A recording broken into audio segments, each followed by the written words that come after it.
I posted this poll this week here on Twitter about, you know, my son. I asked him after the movie, he's like, so who's the hero of Lord of the Rings? And he thinks about it for a minute. He's like, Sam. Sam's the hero.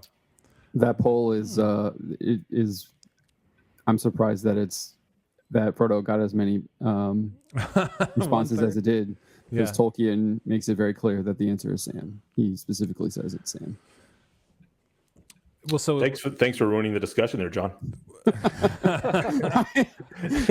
what I do. I go back to the source material.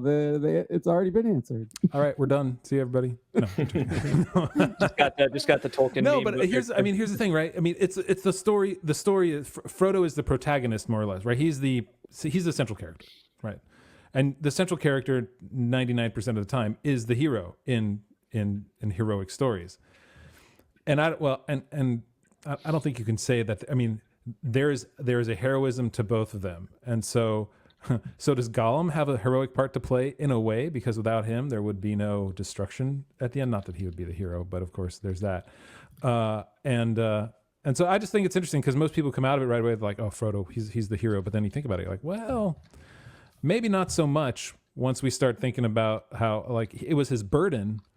And he took it on, which is a heroic thing to do, and he wouldn't let anybody else carry it. But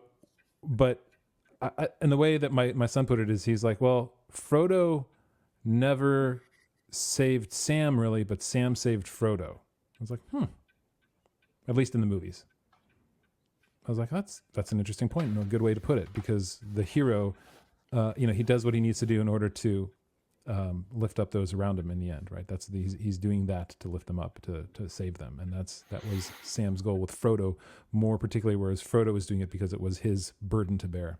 Anyway, I don't know if you guys have any thoughts about that, but I just think that's a false dichotomy. You know, I think there's multiple, hero arcs in Lord of the Rings, and you do see, when we get to the scouring of the Shire, Sam kind of elevates while Frodo diminishes. But really, I would say that in the sense where Sam physically carries Frodo at times, it's Frodo, through the loyalty that he's gained from Sam, carrying Sam on this adventure that then gives him the character and the development of having seen the broader world to be able to assert himself and go on to become a significant leader in the Shire later on. And so in a lot of ways, if Sam had never left the Shire, he wouldn't have been able to develop in that kind of way. And it's really Frodo's willingness to go on this adventure and Sam's need to follow him because of his loyalty that causes him to grow. And so there's kind of a dueling heroic journey there, but just a different kind. Mm-hmm. Right, I'd agree with you, Garrett. Yeah, I mean, it's there's like, the thought occurs to me that, and I know that, I mean, I get it. Tolkien says outright at one point, and I'm not sure the reference, but I know he says that Sam is the hero. But to me, that's kind of one of those things that Tolkien he'd probably say different things at different times, and he's not necessarily being contradictory. He's just highlighting different aspects of how he sees the story at different times. But Frodo is the one, after all. If the central quest is the ring quest, Frodo is the one who says yes to the ring quest, right? He says, "I will do this," right? And he does carry it. He does carry it all the way through. But there is that kind of thing that goes along with it, that Sam he could not have done it without Sam, and really the rest of the Fellowship to at least get him, at least halfway there, right? See, and that's where I'm with you totally, John, because I think Tolkien's showing us something different. As a the man that he was, the expert in mythologies, the person in his books that should be the hero, according to the classic archetype, is Aragorn. Mm-hmm. He's the classic. He's the king. He's returning into his own. He saves the people. I mean, he is the. But we're meant to identify with the hobbits more than we are with Aragorn's as readers. And then there's the fact that, as Jonathan said at the beginning, Frodo is the protagonist, and you supported that with some of the details just a second ago.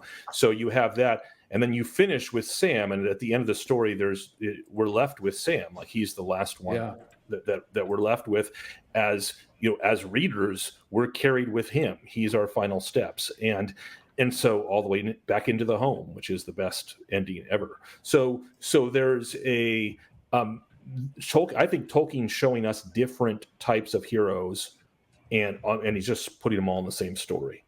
Right. So I mean, Gandalf's the hero of the story in one way. I mean, he's kind of like the most savior-like figure that there is in the story. He's the incarnated hero. Right. That's right. He's kind of the representation of divinity on Earth. And he would, of course, quibble about that if he were to hear me say that.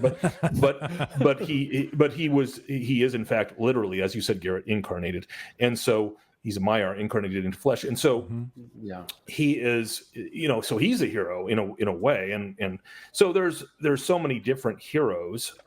Faramir has, in fact, one of the most heroic arcs, though his part is small.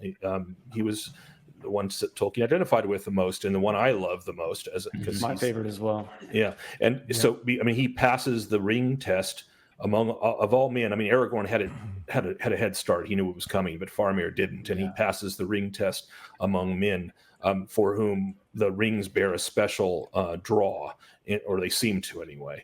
And so there's a case to be made for a lot of heroes, of different types. I'll read exactly what Tolkien wrote. This is in letter 131 to Milton. It was 131? I was going to guess 133, but okay. Yeah. All right. So he wrote, I think the simple rustic love of Sam and his Rosie, nowhere elaborated, is absolutely essential, his italics, to the study of his, meaning Sam's, the chief hero's character, and to the theme of the relation of ordinary life, breathing, eating, working, begetting, and quests, sacrifices, causes, and the longing for elves and sheer beauty. So that might have been the better question on who's the hero, who's the chief hero, because that's, we're quibbling about, like, there are certainly other heroes in the tale, just as there are in any other heroic tale. There are, his the band that goes with him. That's a standard hero with 1,000 faces kind of thing.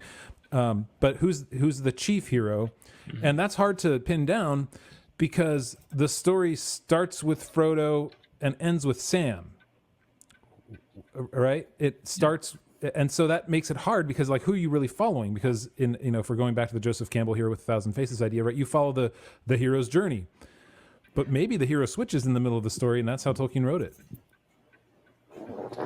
Yeah, I think inspired by his experiences in World War One. Yeah, exactly. Yeah. I was just that thought occurred to me too.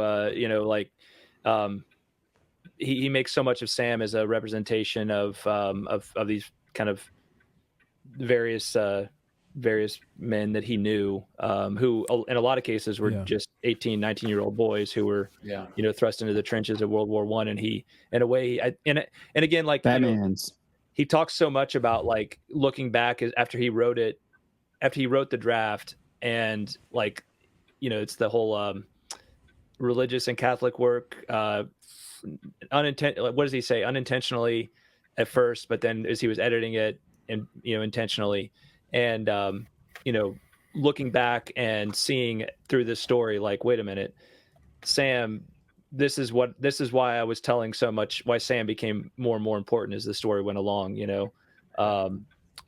a way, he wanted to pay tribute to these nameless, faceless men that he knew and saw give their lives. Every man.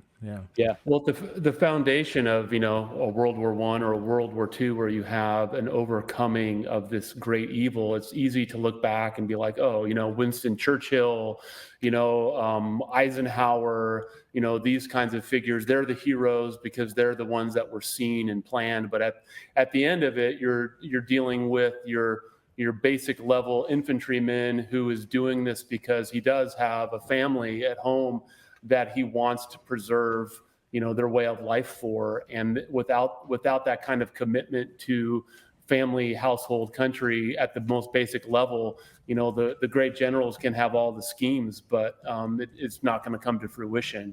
And you see that with obviously with Sam, with wanting, thinking about Rosie and his gaffer, and the basic comforts of life, good food and things like that. It is the thing that sustains that whole journey for them. There's a quote also from the Waldman letter, and this is one of my all-time favorites. He says,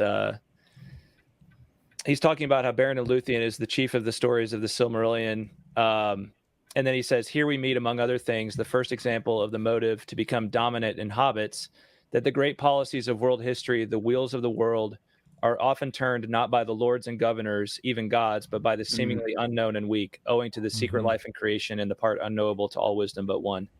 That one is just one of his most magnificent that's a wonderful quote into the story. Yeah.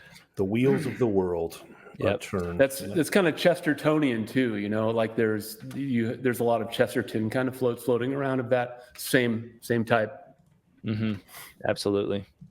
Right. Using a literary flower to describe sort of innate truths about the world. The apostles were fishermen for the most part too. Right. Yeah. Yeah. So I think Gollum was a fisherman. the world. Judas betrayed Christ. Was he a first? I don't know. Was Judas a fisherman too? I think I don't so. know. I don't know if he was a fisherman. He seemed pretty intent on the money bag. Yeah. Not that you can't. Matthew was a Pretty tax intent on the collector. ring, huh? So what The we're really gold, yep. saying, when all is said and done, the game that should have been made is that. Did you just make that right now? That's pretty I good. just threw that together. Funny, but yeah, I mean, Well done, I sir. couldn't Well even done. looked that up that fast. that would be awesome. That could be fun as like a city management thing too, where you're actually like Sam the mayor. Sam the mayor. Yeah, like, The mayor. that could be fun. Sam Gardner. Hold on, who's that guy? There were still orcs on the edges of certain things. It'd be fun. You could hear hobbit So- bows twang. You'd be like, so it'd be, what would we call Sam City instead of Sim City? Yeah. Just We're getting worse. carrots I and love raise some words. conies. Sam City. Oh man, that would Dad be so jokes, great. they're the best. Ah, Sam City. I would love that. See, this is what they're missing out on. They need real focus groups like ours in order to make video games that are built on Tolkien's. They'd have to survive our Not for us. toxicity first. Oh man. Right. We're too far gone for them.